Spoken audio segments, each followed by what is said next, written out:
সমাদ শব্দের অনেকগুলো অর্থ পাওয়া যায়। সমাদের একটা মিনিং হচ্ছে যার উপরে আর কারো কোনো স্ট্যাটাস বা মর্যাদা নাই। আরবিতে বলে মানতাহা ইলাইহি সুগদাদু ওয়া শারাফ, মর্যাদা স্ট্যাটাস যত শীর্ষে পিকে যেতে পারে ওইটার নাম হচ্ছে সমাদ, এর উপরে নাই। সমাদের আরেকটা অর্থ হচ্ছে যে পরনির্ভরশীল নয়, মানে তার কারো উপর নির্ভর করা লাগে না, সে স্বয়ংসম্পূর্ণ। আচ্ছা, পৃথিবীতে এমন কারো নাম বলেন তো যে কোনো দিন কোনো কিছুতে কোনো কাজে অন্যের মুখাপেক্ষী হওয়া লাগে নাই, সে একা একা আত্মনির্ভরশীল স্বয়ংসম্পূর্ণ, এরকম একজনের নাম বলেন।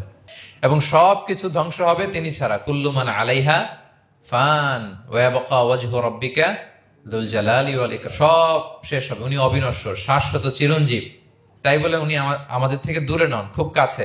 আমরা ডাকলেই তিনি ডাকে সাড়া দেন, আমাদের সবকিছু তিনি দেখেন, অবজার্ভ করেন, মনিটর করেন। ওয়া নাহনু আকরাবু ইলাইহি মিন হাবলিল ওয়ারিদ, আমাদের এখানে একটা রগ থাকে, এই রগেরও কাছে, তার মানে খুব কাছে, খুব কাছে। আমরা তাকে না দেখলেও তিনি আমাদের দেখেন। লা তুদরিকুহুল আবসারু ওয়া হুয়া ইউদরিকুল আবসারা ওয়া হুয়াল লাতীফুল খবীর। কোনো চোখ তাকে দেখে না, কোনো দৃষ্টি তাকে আয়ত্ত করতে পারে না, কিন্তু সকল দৃষ্টিকে তিনি আয়ত্তে রাখেন। সুবহানাল্লাহ।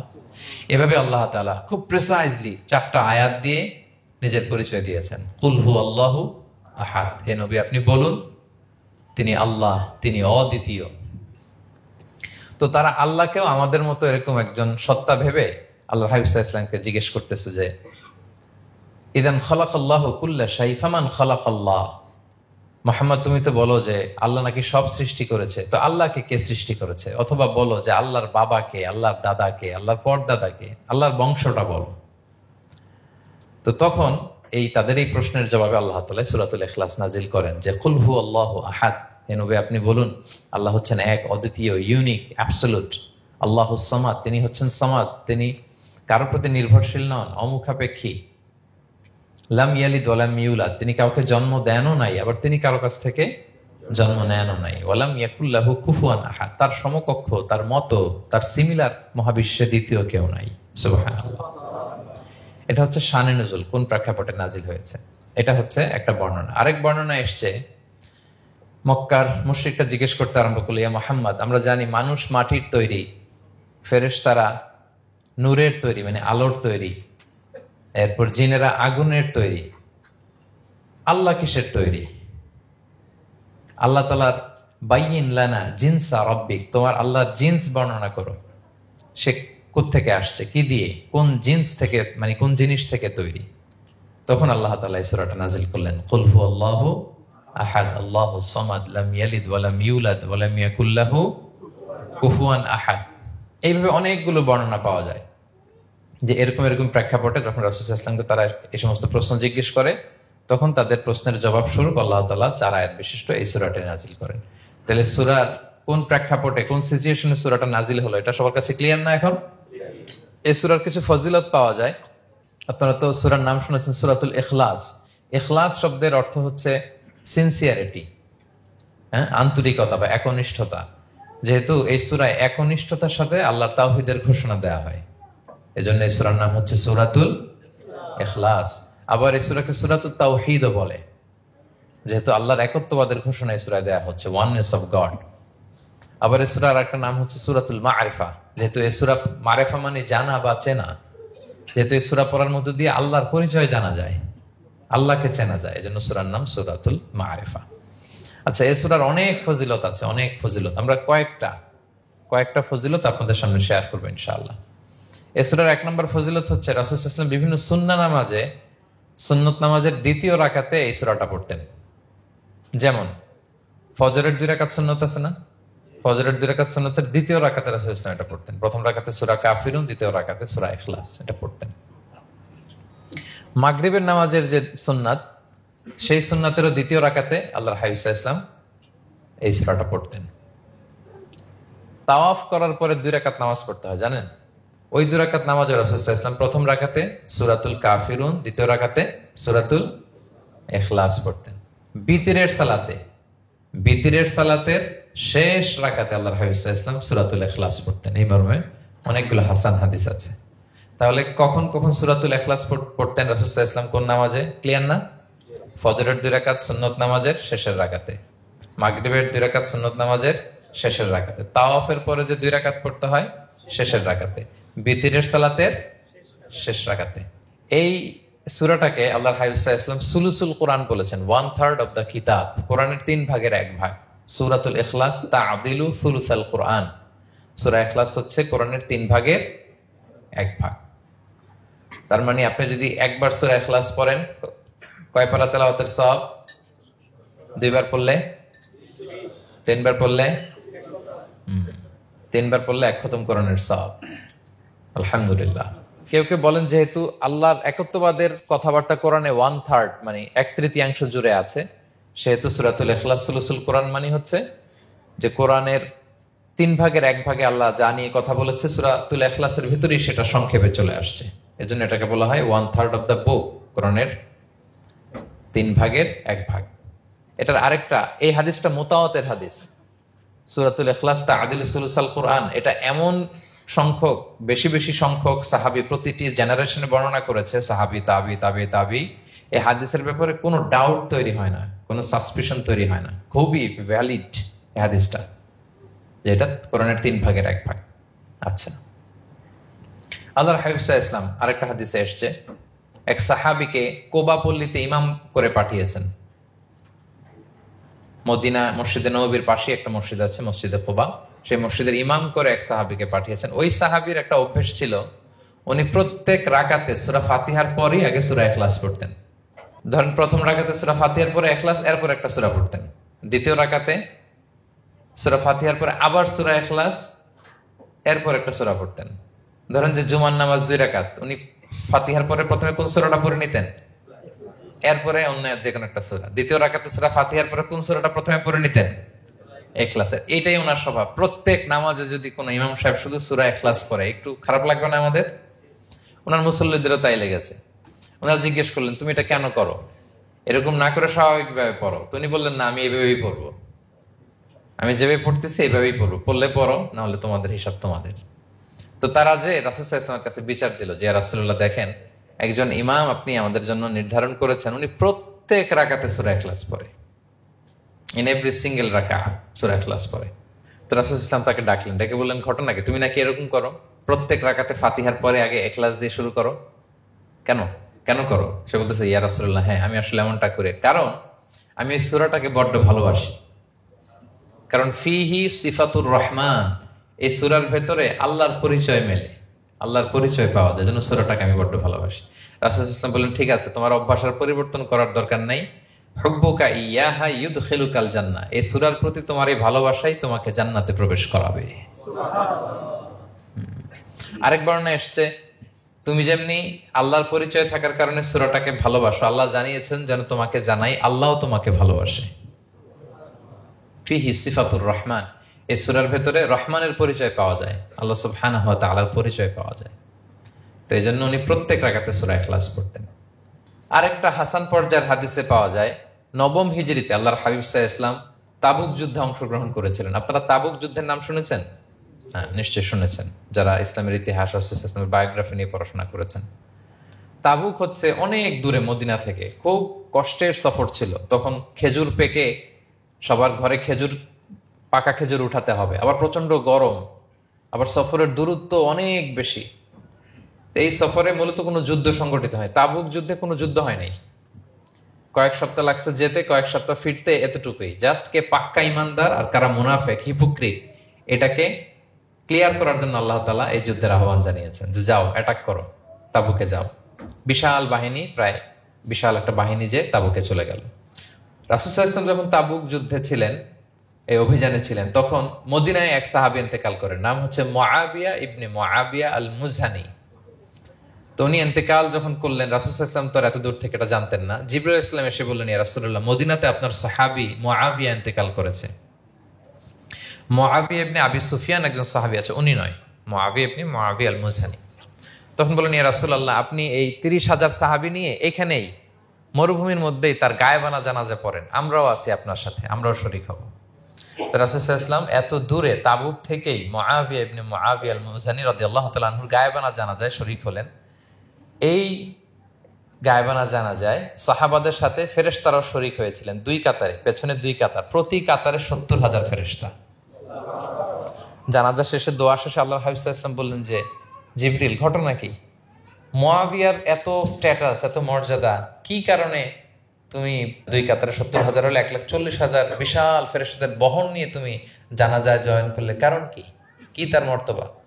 তো জিবরাইল আলাইহিস সালাম বললেন, ইয়া রাসূলুল্লাহ, আপনার সাহাবী মুআবিয়ার বৈশিষ্ট্য ছিল তিনি কাইমান আও কাঈদান, দাঁড়িয়ে অথবা বসে, মাশিয়ান আও রাকিবান, আরোহণ অবস্থায় অথবা চলন্ত অবস্থায়, উঠতে বসতে চলতে ফিরতে সব সময় সে পড়তে থাকতো কুল হুয়াল্লাহু আহাদ আল্লাহুস সামাদ লাম ইয়ালিদ ওয়া লাম ইউলাদ ওয়া লাম ইয়াকুল লাহু কুফুয়ান আহাদ। এই সূরাটা ছিল তার ডেইলি ওজিফা, সব সময় উঠতে বসতে চলতে ফিরতে কোন সূরা পড়তো?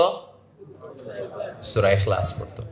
এজন্য আল্লাহ তাআলার আদেশে আমরা 1,40,000 ফেরেশতা নিয়ে তার জানাজায় শরীক হয়েছি। সুবহানাল্লাহি ওয়া বিহামদিহি। তাহলে বুঝতে পারতেছেন এই সূরার মর্তবা কতটা পছন্দনীয় সূরা আল্লাহর কাছে। যদিও ছোট আয়াত, কয়টা? কিন্তু আল্লাহর কাছে এটার ফজিলত অনেক বেশি। প্রিয় ভাইরা, শুধু এখানেই শেষ নয়, আল্লাহর হাবিব সাল্লাল্লাহু আলাইহি ওয়াসাল্লাম সকালে, সন্ধ্যায়, ফজরের পরে, মাগরিবের পরে এবং বিছানায় ঘুমোতে যাওয়ার আগে তিনি সূরাতুল ইখলাস, সূরা ফালাক, সূরা নাস পড়ে হাতের মধ্যে ফু দিতেন, 2 হাত একসাথে মিলিয়ে এরকম ফু দিয়ে মাথা থেকে বডিতে যতটুকু সম্ভব তিনি মাসে করতেন। 3টা সূরাই শুরু হয়েছে কুল দিয়ে, এজন্য 3 সূরাকে একসাথে বলে কুল আস-সালাসা, মানে 3 কুল। এই 3 কুল তিনি ফজরের পর, মাগরিবের পর আর বিছানায় ঘুমোতে যাওয়ার আগে পরে হাতে ফু দিয়ে সারা গায়ে মেসেজ করতেন। আপনারা করেন? হ্যাঁ, এই অভ্যাসটা, ওজিফাটা আছে তো আপনাদের? না, করবেন। এটা special protection, you will get a special protection from Allah সুবহানাহু ওয়া তাআলা। অনেকে দেখবেন ব্ল্যাক ম্যাজিক করে। ব্ল্যাক ম্যাজিক কিন্তু সত্য, ম্যাজিক করে, সেহের করে আপনাকে দুর্বল করে ফেলবে। স্বয়ং আল্লাহর হাবিব সাল্লাল্লাহু আলাইহি ওয়াসাল্লামকে সেহের করা হয়েছিল। উনি কয়েক মাস স্ত্রীদের সাথে ফিজিক্যাল ইন্টিমেসিতে যেতে পারতেন না, এত দুর্বল হয়ে গেছিলেন। লাবিদ ইবনুল আসাম নামে এক ইহুদি মিত্র, সে জাদু করেছিল রাসূল সাল্লাল্লাহু আলাইহি ওয়াসাল্লামকে। ওনার মাথার চুল, চিরুনির ভেতর 11টা গিট দিয়ে সেই ব্ল্যাক ম্যাজিক করেছে। নবী সাল্লাল্লাহু আলাইহি ওয়াসাল্লাম কয়েক মাস অসুস্থ ছিলেন। পরে সূরা ফালাক নাস যখন নাজিল হয় তখন আল্লাহ তাআলা রাসূল সাল্লাল্লাহু আলাইহি ওয়াসাল্লামকে সুস্থ করে দিলেন। সাহাবীদেরকে নিয়ে এক কুয়ার নিচ থেকে, চিরুনি থেকে এই গিটগুলো খুলে খুলে রাসূল সাল্লাল্লাহু আলাইহি ওয়াসাল্লাম 11টা আয়াত তেলাওয়াত করলেন। রাসূল সাল্লাল্লাহু আলাইহি ওয়াসাল্লামকে সুস্থ করে দিল কে? আল্লাহ সুবহানাহু ওয়া তাআলা শিফা নসিব করলেন। তার মানে ব্ল্যাক ম্যাজিক সত্য, সিহির করে মানুষ। আপনার সফলতা, আপনার সাকসেস, এটা সবার ভাল লাগবে না, মনে রাখবেন। সবাই এটা পছন্দ করে না। আল আইনু হক, নজর কিন্তু সত্য, নজর সত্য, নজরের প্রভাব আছে, চোখের প্রভাব আছে। এজন্য কারো ভালো কিছু দেখলে মাশা আল্লাহ বলবেন, আল্লাহর দিকে ফিরিয়ে দিবেন ওটার কল্যাণ। কি বলবেন? একটা সুন্দর ফুটফুটে বাচ্চা দেখলে মাশা আল্লাহ, কারো সফলতা দেখলে, কারো ফার্মে গেলেন, বাগানে যেয়ে দেখলেন ফল মূল ভর্তি, কি বলবেন? মাশা আল্লাহ, বিসমিল্লাহ মাশা আল্লাহ বললে এটাতে আর ক্ষতি হয় না। অনেকে বলে যে বাবা মা মাশাআল্লাহ বলা লাগে না, বাবা মা আর নাকি মামা, এই 3 জন নাকি মাশাআল্লাহ না বললে কিছু, এটা ভুল কথা। বাবা মারও বলতে হয়। বাবাও তার ছেলের কোনো সাকসেস, ভালো কিছু দেখলে কি বলবে? মাশা আল্লাহ, তাবারাকাল্লাহ, অথবা বিসমিল্লাহ মাশা আল্লাহ, এটা আপনারা বলবেন। নজরের প্রভাব আছে। আপনি সিম্পলি দেখেন, এই যে আমি আপনাদের দিকে তাকিয়ে তাকিয়ে কথা বলছি, আমি যদি অনেকক্ষণ স্টেয়ারিং করি, কারো দিকে ভেবে তাকিয়ে থাকি, সে ভালো ফিল করবে? কেন? আমি কি তার মারছি, ধরছি, স্পর্শ করছি? কিছুই তো করলাম, শুধু আমি তার দিকে তাকিয়ে আছি। তার মানে এতেই সে অস্বস্তি ফিল করতেছে। ধরেন যে আপনি কোন একটা প্রোগ্রামে বসে আছেন, আপনার পাশে যে বসে, আপনি তার দিকে এরকম 10 মিনিট তাকায় আছেন, কোনো কথা ছাড়া শুধু তাকিয়েই রইলেন, তার কি ভাল লাগবে বলেন? সে কি কমফোর্টেবল ফিল করবে? সে ভয় পাবে, সে ভয় পাবে, অস্বস্তি ফিল। আপনি কিছুই করেন নাই, না তাকে টাচ করেছেন, না ধরেছেন, ছুঁয়েছেন, কিন্তু শুধু তাকিয়ে আছেন। দেখেন নজরের কি প্রভাব। আল্লাহ আইনু হক, নজর সত্যি। এজন্য কারো সাকসেস দেখলে আমরা সবসময় যেন মাশাআল্লাহ বলি। মাশাআল্লাহ ঠোঁটের সাথে মিলিয়ে রাখবেন। ভালো দেখলে কি বলবেন? মাশাআল্লাহ, মাশাআল্লাহ, বিসমিল্লাহ মাশাআল্লাহ, মাশাআল্লাহ, তাবারাকাল্লাহ, এটা বলবেন। তাহলে আল্লাহর হাবিব সাল্লাল্লাহু আলাইহি ওয়াসাল্লামকেও সেহের করা হয়েছিল। এজন্য এই সেহের থেকে, ব্ল্যাক ম্যাজিক থেকে, আইন মানে জেলাসি, মানুষের নজর দিয়ে যে হিংসা করে, এই জেলাসি থেকে, মিন শাররি হাসিদিন ইযা হাসাদ, হাসাদ থেকে, মিন কুল্লি মাকরুহিন ওয়া শুরুর, এই সব ক্যালামিটি, ডিজাস্টার, এগুলো থেকে পানা হিসেবে আপনি এই ওয়াজিফাটা করবেন। 3 কুল, কুল আস-সালাসা, 3 কুল। আমার সাথে সাথে বলেন কয় কুল? কি কি? সূরাতুল ইখলাস, সূরা ফালাক, সূরা নাস। এই 3টা পড়ে ফজরের পর, মাগরিবের পর আর ঘুমোতে যাওয়ার আগে হাত দুইটাকে একসাথে করে পরে লম্বা একটা ফু দিয়ে মাথা থেকে মাসাজ করবেন সারা গায়ে। পারা যাবে ইনশাআল্লাহ বিইذنিল্লাহ।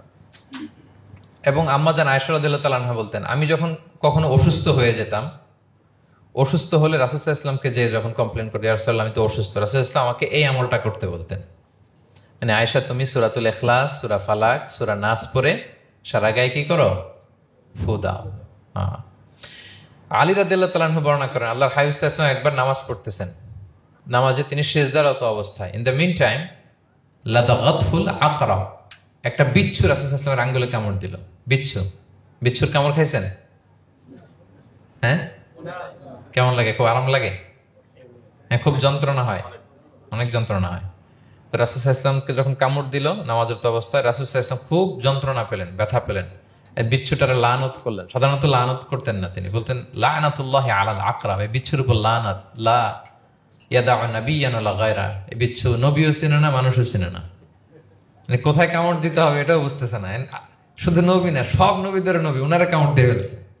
তাই আল্লাহর পক্ষ থেকে পরীক্ষা ছিল, কেয়ার করা। উনি ভর্ৎসনা করলেন, লানত করে বললেন, নবীও চিনস না, মানুষও চিনস না, কামড় দিয়ে খুব কষ্ট পাচ্ছেন তিনি। তো আল্লাহ হাবিব সাল্লাল্লাহু আলাইহি ওয়াসাল্লাম বললেন, যাও গরম পানি আর লবণ নিয়ে আসো, এনে এটার মধ্যে ঢালো। তো ঢালতে আরম্ভ করলো।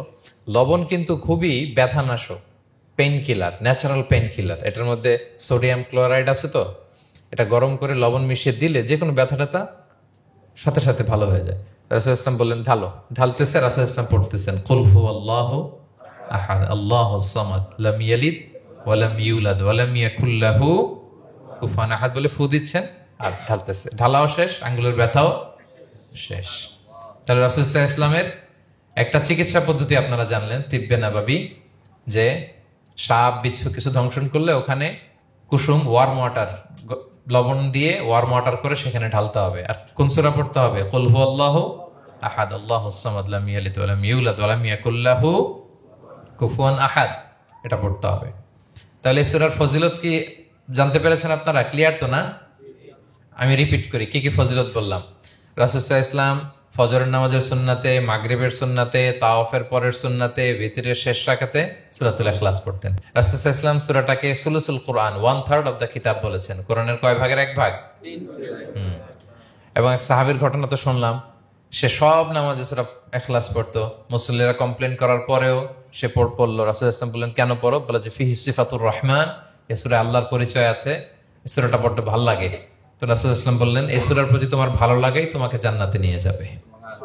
আরেক বর্ণনায় যে তুমি যেমনি আল্লাহর কারণে সূরাকে ভালোবাসো, আল্লাহও জানিয়েছেন তিনি তোমায় ভালোবাসেন।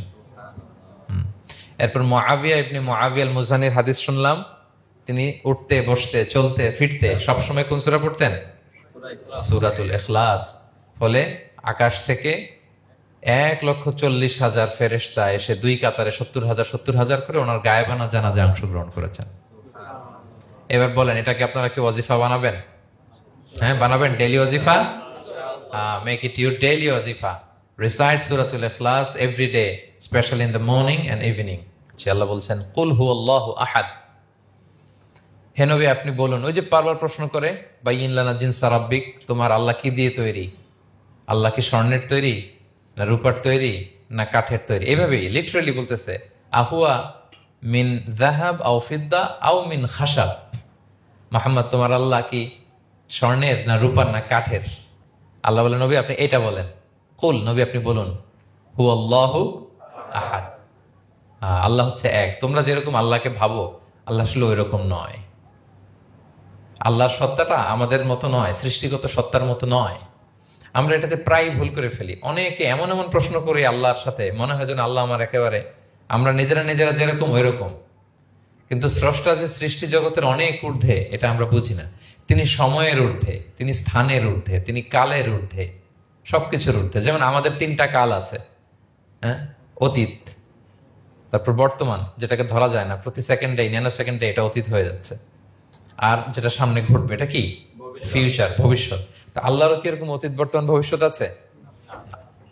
সময়টা আমাদের জন্য, উনি তো সময়ের স্রষ্টা, ওনার সাথে আপনি সময় সেট করতে পারবেন না, উনি সময়ের ঊর্ধ্বে। ফলে উনি এই ইবলিস যে আদেশ ভঙ্গ করা, আদম আলাইসাল্লাম এবং হাওয়া আলাইসাল্লাম পৃথিবীতে আসা, নূহ, দাউদ, হুদ, সালেহ থেকে শুরু করে এই একের পর এক নবী, শেষ নবী, বর্তমান সময়, ভবিষ্যৎ, দাজ্জাল, কিয়ামত, সব তিনি অ্যাট এ গ্ল্যান্সে দেখেন, একবারে ওনার চোখের সামনে। আমাদের মতো অতীত বর্তমান ভবিষ্যৎ ওনার নাই। আমরা যেমনি ভাব প্রকাশের জন্য ভাষা লাগে, এই যে আমি বাংলায় কথা বলতেছি আপনারা বুঝতেছেন, হ্যাঁ, মালাইরা যারা মালাইতে কথা বলে, ইংলিশরা ইংরেজিতে কথা, চাইনিজে কথা বলে, ভাষা, উনি ভাষার স্রষ্টা, ফলে ওনার ভাষাও লাগে না। কিন্তু উনি বোঝানোর জন্য একটা ভাষা ইউজ করে আমাদের জন্য সহজ করে দিয়েছেন।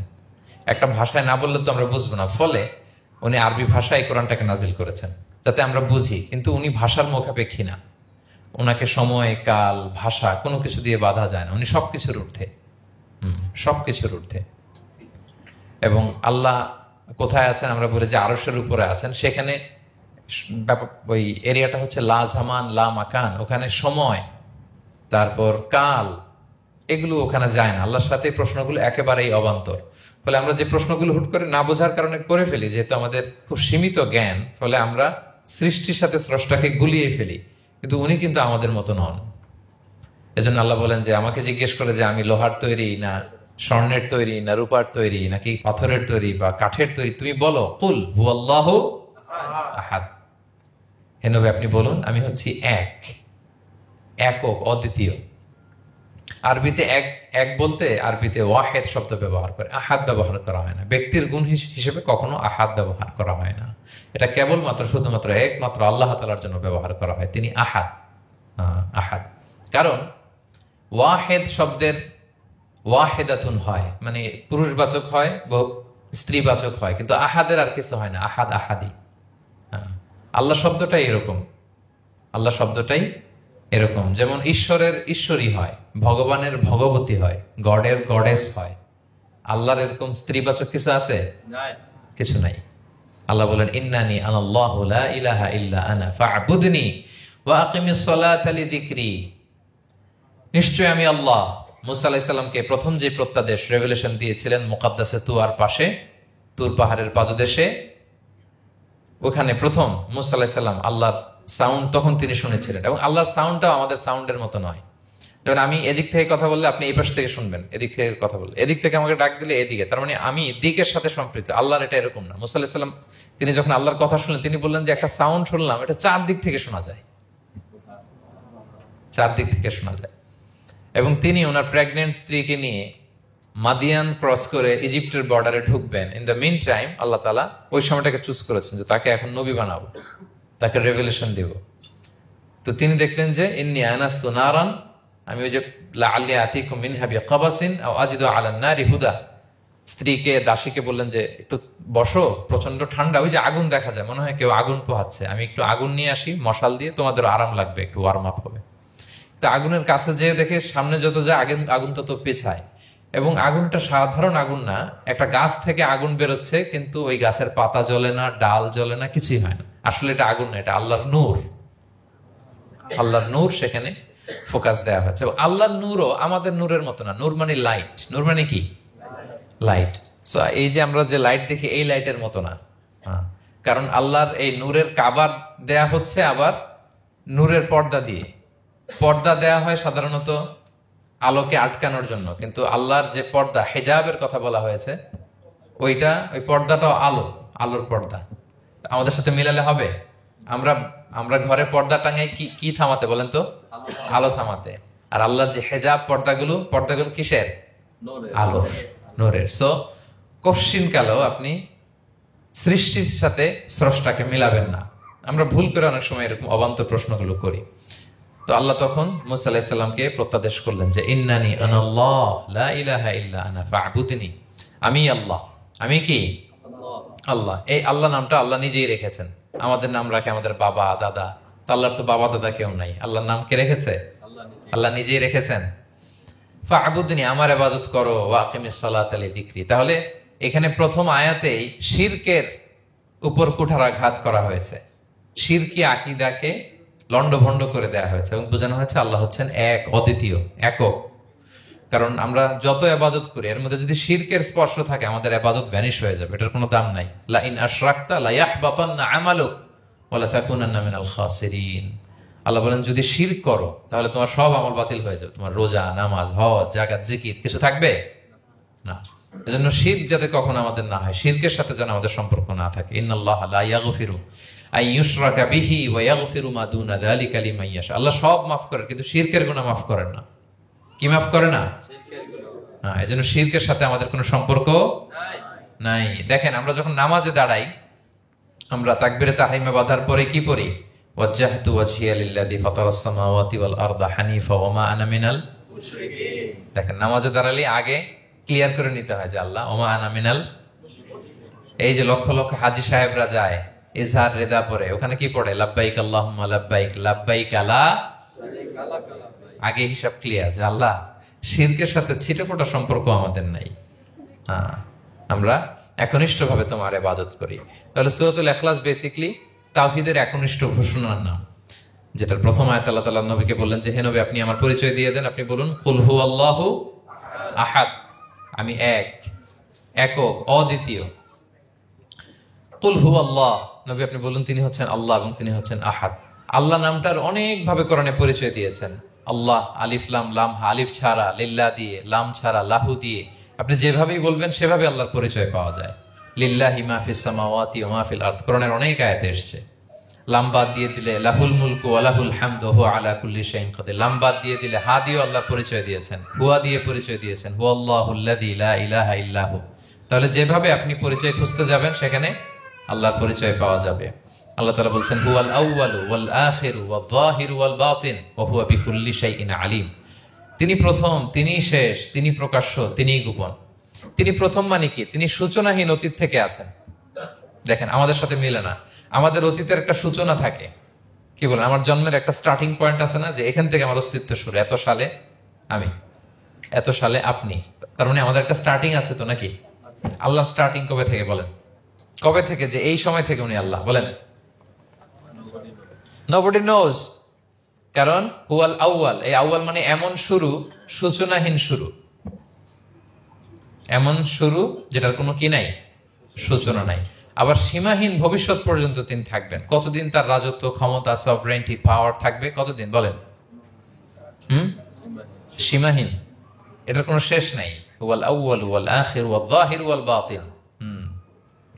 এবং সব কিছু ধ্বংস হবে তিনি ছাড়া। কুল্লু মান আলাইহা ফান ওয়া ইয়াবকা ওয়াজহু রাব্বিকা যুল জালালি ওয়াল ইকরাম। সব শেষ হবে, উনি অবিনশ্বর, শাশ্বত, চিরঞ্জীব।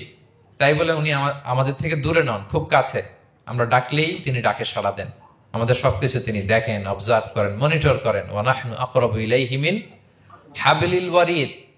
আমাদের এখানে একটা রগ থাকে, এই রগেরও কাছে, তার মানে খুব কাছে, খুব কাছে। আমরা তাকে না দেখলেও তিনি আমাদের দেখেন। লা তুদরিকুহুল আবসারু ওয়া হুয়া ইউদরিকুল আবসারা ওয়া হুয়াল লাতীফুল খবীর। কোন চোখ তাকে দেখে না, কোন দৃষ্টি তাকে আয়ত্ত করতে পারে না, কিন্তু সকল দৃষ্টিকে তিনি আয়ত্তে রাখেন। সুবহানাল্লাহ। এভাবে আল্লাহ তাআলা খুব প্রিসাইজলি 4টা আয়াত দিয়ে নিজের পরিচয় দিয়েছেন। কুল হুয়াল্লাহু আহাদ, হে নবী আপনি বলুন তিনি আল্লাহ, তিনি অদ্বিতীয়। বাংলারও অনেক সীমাবদ্ধতার ফলে আমাকে এক, একক এগুলো ইউজ করা লাগতেছে, কিন্তু আল্লাহর আহাদ বোঝাতে যে এক, একক, এটা যথেষ্ট না। এটা আমার লিমিটেশন, আমাদের লিমিটেশন, ভাষার লিমিটেশন। কিছু দিয়ে তো আমার অডিয়েন্সকে বা আমাদের বুঝতে হবে দ্য এসেন্স অফ গড।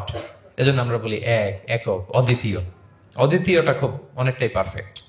তাহলে তিনি হচ্ছেন আহাদ, এবং এই আহাদের লেসন দেওয়ার জন্য সব নবীরা এসেছে। সব নবীরা একই কথা বলেছেন, আদম আলাইহিস সালাম থেকে শুরু করে বিষ্ণু ইসা ইসলাম পর্যন্ত একই কথা বলেছেন যে ইয়া কওমি ইবুদুল্লাহা মা লাকুম মিন ইলাহিন গায়রু আফালা তাআকিলুন। হে আমার জনপদের লোকেরা, কি হলো তোমরা এত কিছুর ইবাদত করো, দাসত্ব করো, তোমরা ইবাদত করবে এক সত্তার, তিনি কে? আল্লাহ। মা লাকুম মিন ইলাহিন গায়রু, তিনি ছাড়া কোনো ইলাহ তোমাদের নেই। তাহলে এই যে ওয়াননেস অফ গড, স্রষ্টা যে একজন, এই কনসেপ্টটাকে ক্লিয়ার করবার জন্যই এত এত নবীরা পৃথিবীতে হাজির হয়েছেন। তাহলে আল্লাহর চমৎকার একটা নাম জানলাম আমরা, আহাদ। কি নাম?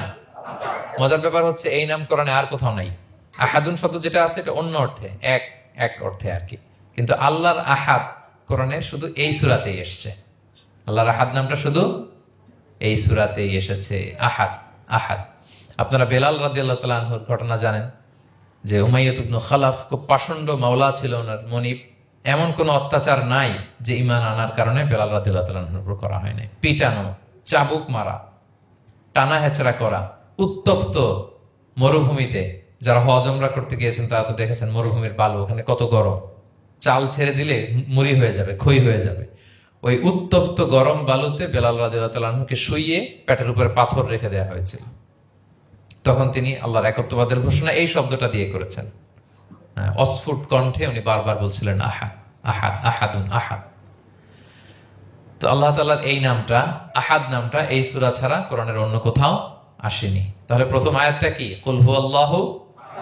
হে নবী, তারা জিজ্ঞেস করে আমার বংশ কি, বাপদাদা কই, কাঠের না মাটির না লোহার না সোনার? আপনি বলুন কুল হুয়াল্লাহু, তিনি এক, অদ্বিতীয়। আল্লাহুস সামাদ, তিনি হচ্ছেন সামাদ। আল্লাহর আরেকটা নাম আস-সামাদ। আল্লাহুস সামাদ। সামাদ শব্দের অনেকগুলো অর্থ পাওয়া যায়। সামাদের একটা মিনিং হচ্ছে যার উপরে আর কারো কোনো স্ট্যাটাস বা মর্যাদা নাই। আরবিতে বলে মানতাহা ইলাইহি সুগদাদু ওয়া শারাফ। মর্যাদা, স্ট্যাটাস যত শীর্ষে পিকে যেতে পারে ওইটার নাম হচ্ছে সামাদ, এর উপরে নাই। সামাদের আরেকটা অর্থ হচ্ছে যে পরনির্ভরশীল নয়, মানে তার কারোর উপর নির্ভর করা লাগে না, সে স্বয়ং সম্পূর্ণ। আচ্ছা, পৃথিবীতে এমন কারো নাম বলেন তো যে কোনো দিন কোনো কিছুতে কোনো কাজে অন্যের মুখাপেক্ষী হওয়া লাগে নাই, সে একা একা আত্মনির্ভরশীল স্বয়ং সম্পূর্ণ, এরকম একজনের নাম বলেন? আছে? কেউ নাই। কোনো না কোনো ভাবে আপনি পাওয়ারফুল কারো কথা বলবেন, এত আরো নির্ভরশীল। এরা রাস্তা দেখায় না দিলে চলতেও পারে না, কোন দিকে যাইতে হবে এটা বলার জন্য 10 জন থাকে। এর ওয়াশরুমে নিয়ে যেতে হয় 10 জনের, এর এই সাপোর্ট ওই সাপোর্ট এই প্রোটোকল অনেক কিছু, এর লোক লাগে আরো বেশি। তার মানে সাহায্য ছাড়া চলতে পারে এমন কোন সত্তা পৃথিবীতে নাই। একটা সত্তা যার কারো কোনো সাহায্য লাগে না, যার কারো প্রতি কোনো নির্ভরতা নাই, কারো কাছে ঠেকা নাই, গোটা বিশ্ব তার কাছে ঠেকা। তিনি কে? তার নাম সামাদ। তার নাম কি? আল্লাহুস সামাদ। অমুখাপেক্ষী, অ্যাবসলিউটলি ইন্ডিপেন্ডেন্ট। কখনো কোনো কাজে তার কারো কাছে যেতে হয় না, কারো উপর ভরসা করতে হয় না, কারো প্রতি তার কোনো ঠেকা নাই। সব গোটা দুনিয়া তার কাছে ঠেকা, তার কাছে ফরিয়াদ করে, তার দিকে ঝুঁকে পড়ে আসতে বাধ্য। ওই সত্তার নাম হচ্ছে সামাদ। সামাদ ক্লিয়ার সবার কাছে? আল্লাহ তাআলা বলছেন ইয়া আইয়ুহান নাসু আনতুমুল ফুকারাউ ইলাল্লাহ ওয়াল্লাহু হুয়াল গনিয়ুল হামিদ। ওহে মানুষেরা, তোমরা হচ্ছে ফকির। ফকির বিমানা মুফতাকির ইলাল্লাহ, মানে মুখাপেক্ষী কার দিকে? ফুকারা ইলাল্লাহ ওয়াল্লাহু হুয়াল গনিয়ুল হামিদ। কিন্তু আল্লাহ কারো প্রতি মুখাপেক্ষী নন। গনি, তিনি প্রাচুর্যশীল, হামিদ, সপ্রশংসিত। সবাই তার কাছে ফরিয়াদ করে, তিনি কারো কাছে ফরিয়াদ, সবাই তার কাছে চায়, তিনি কারো কাছে চাওয়া লাগে না, সবাই তার কাছে মুখাপেক্ষী, তিনি কারো প্রতি মুখাপেক্ষী। তার নাম সামাদ। তার নাম কি? তাহলে সামাদ ক্লিয়ার? হ্যাঁ। লাম ইয়ালিদ ওয়ালাম ইউলাদ। লাম ইয়ালিদ, তিনি কাউকে জন্ম দেননি। ওয়ালাম ইউলাদ, তিনি নিজেও জন্ম নেন নাই। সুবহানাল্লাহ। দেখেন কত সহজ পরিচয়, তিনি কাউরে জন্ম দেনও নাই, জন্ম নেনও নাই। সুবহানাল্লাহ। আমাদের ধর্ম যে কত সুন্দর, এক আল্লাহর দিকে আমাদেরকে রেফার করা হয়েছে। অন্যান্য ধর্মের দিকে দেখেন কি আজীব কথা। খ্রিস্ট ধর্মে বলে আদম আলাইহিস সালাম পাপ করছে, ওই পাপের কারণে আমরা সবাই নাকি পাপী, জন্মাইলেই নাকি পাপী। ইসলাম বলে আমরা জন্মগ্রহণ করি মাসুম অবস্থায়, নিষ্পাপ। কিন্তু খ্রিস্টানরা কি বলে? আমরা পাপ নিয়ে জন্মাই, ফলে খোদার ছেলের দুনিয়াতে আসা লাগছে, এসে সবার পাপ নিজের কাঁধে নিয়ে শুলে চড়ছে, এরপরে খোদার সাথে যে বসে আছে। এটা হচ্ছে খ্রিস্ট ধর্মের কথা। অন্যান্য অনেক ধর্মে দেখেন ল্যাংটা বাবার কাছে যে মাথা নোয়াতে হয়। এরকম অনেক ধর্ম দেখছেন যে লোকটার চুলে জট বাঁধা, দাড়িতে জট বাঁধা, একেবারে উলঙ্গ, তার কাছে যে সবাই এরকম হাত পাতে। দেখছেন? দেখেন না আপনারা? নাকি শুধু আমি একাই দেখলাম? দেখছেন সবাই? আছে, কিন্তু আমি ধর্মের নাম বলতেছি না, কোনো ধর্মকে ছোট করা যাবে না, কিন্তু এরকম আছে। তো দেখেন কি সমস্ত অদ্ভুত নিয়ম কানুন। আগুন নিয়ে ওইখানে দৌড়াইতে হয়, এই করতে হয়, কিন্তু আমাদের এক সত্তার কাছে আমরা চাই। কোনো ভায়া লাগে না, মিডিয়েটর লাগে না, মধ্যস্থতাকারী লাগে না। আল্লাহ বলে ডাকার সাথে সাথে তিনি ডাকে সাড়া দেন। লাম ইয়ালিদ ওয়া লাম ইয়াকুল লাহু, জন্ম দেনও নাই, জন্ম নেনও নাই। মুশরিকরা বলতো আল মালাইকাতু বানাতুল্লাহ, তারা বলতো ফেরেশতারা নাকি আল্লাহর মেয়ে। নাউজুবিল্লাহ। ওয়া ক্বালাতিল ইয়াহুদু উযাইরুন ইবনুল্লাহ, ইহুদিরা বলতো উযাইর আলাইহিস সালাম আল্লাহর ছেলে। ওয়া ক্বালাতিন নাসারা আল মাসীহ ইবনুল্লাহ, আর খ্রিস্টানরা বলে ঈসা মাসীহ, ঈসা আলাইহিস সালাম উনি নাকি আল্লাহর ছেলে। নাউজুবিল্লাহ। আল্লাহ সবগুলো ভ্রান্ত ধারণার কবর রচনা করেছেন এই আয়াত দিয়ে। লাম ইয়ালিদ ওয়া লাম না না, এগুলো ভুল। ক্লিয়ার কাট শুনে রাখো, কান খাড়া করে জেনে রাখো। লাম ইয়ালিদ ওয়া লাম ইউলাদ, তিনি কাউকে জন্ম দেনও নাই, তিনি কারো কাছ থেকে জন্ম নেনও নাই। ইমাম আবু বকর আল বাকিল্লানি একজন অনেক বড় একজন দার্শনিক ছিলেন এবং তর্কবাগীশ ছিলেন, ইরাকের। নাম শুনেছেন কেউ? আবু বকর আল বাকিল্লানি। তো উনি কারোর সাথে তর্ক লাগলে উনি খ্রিস্ট ধর্মের কত লোককে যে শাহাদা পড়াইছেন ওনার এই যৌক্তিক আলোচনা দিয়ে, তর্ক দিয়ে। সুবহানাল্লাহ। এক খ্রিস্টান পাদ্রী ওনারে প্রশ্ন করলো, তোমরা মুসলমানরা খুব রেসিস্ট। উনি বললেন কেন? বলছে তোমরা খ্রিস্টান মেয়ে বিয়ে করতে পারো, ইহুদি মেয়ে বিয়ে করতে পারো, মুসলিম কিন্তু ইহুদি মেয়ে খ্রিস্টান মেয়ে শর্ত সাপেক্ষে, কিছু শর্ত আছে ওই আলোচনা যাচ্ছেন, শর্ত সাপেক্ষে বিয়ে করতে পারে আহলি কিতাব হলে। কিন্তু কোন খ্রিস্টানরা মুসলিম মেয়ে আমাদের মেয়েদেরকে বিয়ে করতে পারবে না, কোন ইহুদি আমাদের মেয়েকে বিয়ে করতে পারবে না। তো বলে তোমরা খুব রেসিস্ট, তোমরা আমাদের মেয়ে না, ওকে তোমাদের মেয়ে আমাদেরকে দাও না। তো তিনি বলেন তোমরা তো ইহুদি, তোমাদের নবী হচ্ছে মুসা আলাইহিস সালাম, ওনাকে তো আমরা মানি, ওনার কথা তো কোরআনে আছে, এজন্য তোমাদের মেয়েকে বিয়ে করতে পারি। আর খ্রিস্টানদের নবী হচ্ছে ঈসা আলাইহিস সালাম, ওনাকেও মানি, ওনার মায়ের নামে বিশাল সূরাই আছে, সূরা মারিয়াম, আর ওনার ব্যাপারে হাজার শত শত আয়াত, তো এই জন্য তোমার খ্রিস্টানদের মেয়ে বিয়ে করতে পারি। তোমরা তো আমাদের নবী মুহাম্মদ সাল্লাল্লাহু আলাইহি ওয়াসাল্লামকে মানো না। মুহাম্মদ সাল্লাল্লাহু আলাইহি ওয়াসাল্লাম যে শেষ নবী এটা তোমরা মানার সাথে সাথে মুসলমান হয়ে যাবে, এরপর আমাদের মেয়েকেও তোমরা বিয়ে করতে পারবে। তো এভাবে উনি এমন ভাবে উত্তর দিতেন, বুহিতাল্লাযী কাফার, একেবারে লাজবাব হয়ে যেত। তো ওনার নাম যখন ছড়ালো, ইরাকের মুসলিম বাদশাহ ওনাকে কনস্টান্টিনোপলে পাঠাবেন, যেখানে রোমান এম্পায়ার। তো রোমান এম্পায়ার এরাও খুব প্রস্তুতি নিয়ে আছে যে আবু বকর আল বাকিল্লানিকে ডিল করা অনেক কঠিন, সে আসতেছে, তার সাথে কিভাবে কি করা যায়। তো আপনারা জানেন যে খ্রিস্ট সমাজের নিয়ম হচ্ছে রাজার দরবারে ঢুকতে গেলে কুর্নিশ করে ঢোকা লাগে। কি করে? মাথা নত করে, এরকম নিচের দিকে করে রূপুর মতো করে এরপরে ঢোকা লাগে। তো এখন তারা প্ল্যান করতেছে যে আবু বকর বাকিল্লানি তো জীবনে আমার কুর্নিশ করবে না, এটা তো আমার জন্য অপমান হয়ে যাবে, কি করা যায়। তো রাজার এক বড় উজির সে প্ল্যান করলো, একটা কাজ করেন, রাজ দরবারে তাকে যখন ঢোকানো হবে তার জন্য একটা স্পেশাল গেট বানানো হবে, দরজাটা ফুল হবে না, হাফ হবে, অর্ধেক। তো অর্ধেক দরজা দিয়ে যখন সে ঢুকবে, সে তো বাধ্য মাথা নিচু করে ঢুকতে হবে, তাহলে রুকু হয়ে গেল, কুর্নিশ আপনাদের দেওয়া হয়ে গেল। বলে এই তো চমৎকার বুদ্ধি, ঠিক আছে একটা ছোট্ট দরজা বানাও। তো বানাইছে। উনি যখন কনস্টান্টিনোপলে পৌঁছলেন, ওনাকে নিয়ে আসালো রাজদরবার, বলতেছে এটা দিয়ে ঢুকতে হবে আমাদের, সবার ঢুকেন। তো সবাই এরকম মাথা নিচু করে ঢুকছে। উনি দেখেই বুঝছে এটা তো কৌশল করছে আমার সাথে। তো উনি মাথা নিচু করছেন, কিন্তু এমনি না, উল্টা হয়ে উনি মাথাটা পিছনে দিয়ে, বুঝতে পারছেন, উনি অ্যাবাউট টার্ন হয়ে ঢুকতে তো হবে, পিঠটারে রাজার দিকে দিয়ে, নিতম্বটাকে রাজার দিকে দিয়ে, তারপরে উনি রুকু দিছে, উল্টা রুকু। তো এক হিসেবে কুর্নিশ মানে, বরং আরো রাজাকে কি হয়েছে, ইনসাল্ট করা হয়েছে। রাজা তো রেগে মেগে আগুন, সবাই রাজা বলছে জানতাম এরকম কিছু একটা করবে। মানে এমন ভাবে উনি বুদ্ধি বের করে ওনার সাথে আর পারা যায়। কেন ওনার কথা আনলাম এই জন্য, সেখানে যেও উনি পুরো রাজ দরবারকে তাক লাগিয়ে দিলেন এইভাবে। উনি দেখেন যে কনস্টান্টিনোপলের রোমান এম্পায়ারের পাশে পোপ বসা, পোপ চেনেন তো, মানে তৎকালীন খ্রিস্টান সবচেয়ে বড় পাদ্রী। তিনি যে বলতেছে কাইফা হালুক ইয়া কাহানাতুল মা'বাদ ও কাইফাল আহল ও কাইফাল আওলাদ, যে বলতেছে আরে সম্মানিত পোপ আপনি কেমন আছেন, আপনার বউ কেমন আছে, আপনার সন্তান কেমন আছে। এই কথা শুনে রাজা রেগে মেগে আগুন। এই আবু বকর বাকিল্লানি এত বড় সাহস, তুমি জানো না উনি পোপ? পোপদের বিয়ে করা নিষেধ, তারা এত পবিত্র, তাদের স্ত্রী হয় না, তাদের সন্তান হয় না। একজন পবিত্র সত্তার সন্তান থাকে কি করে, স্ত্রী থাকে কি করে, তারা আমাদের পোপ। তা আবু বকর আল বাকিল্লানি বলে, আপনাদের পোপের যদি স্ত্রী থাকলে ইজ্জত চলে যায়, সন্তান থাকলে সম্মান ক্ষুণ্ণ হয়, তাহলে আপনারা ঈসা আলাইহিস সালামকে আল্লাহর সন্তান কি করে বানান, মেরিকে আল্লাহর স্ত্রী কি করে বানান। সুবহানাল্লাহ বিহামদিহি। আল্লাহর সাথে আপনারা বউ সেট করতে পারেন, আল্লাহর সন্তান সাব্যস্ত করতে পারেন, কিন্তু আপনার পোপকে জিজ্ঞেস করলাম আপনার স্ত্রী কেমন আছে, আপনার বউ কেমন আছে, আপনার রেগে মেগে আগুন। এই কথা শুনে ওই ওদিকে যারা আছে সব শাহাদা পড়ে মুসলমান হয়ে গেছে। এরকম অনেক লোক ওনার বুদ্ধিমত্তা দেখে শাহাদা পড়ে পড়ে মুসলমান হয়ে গিয়েছে।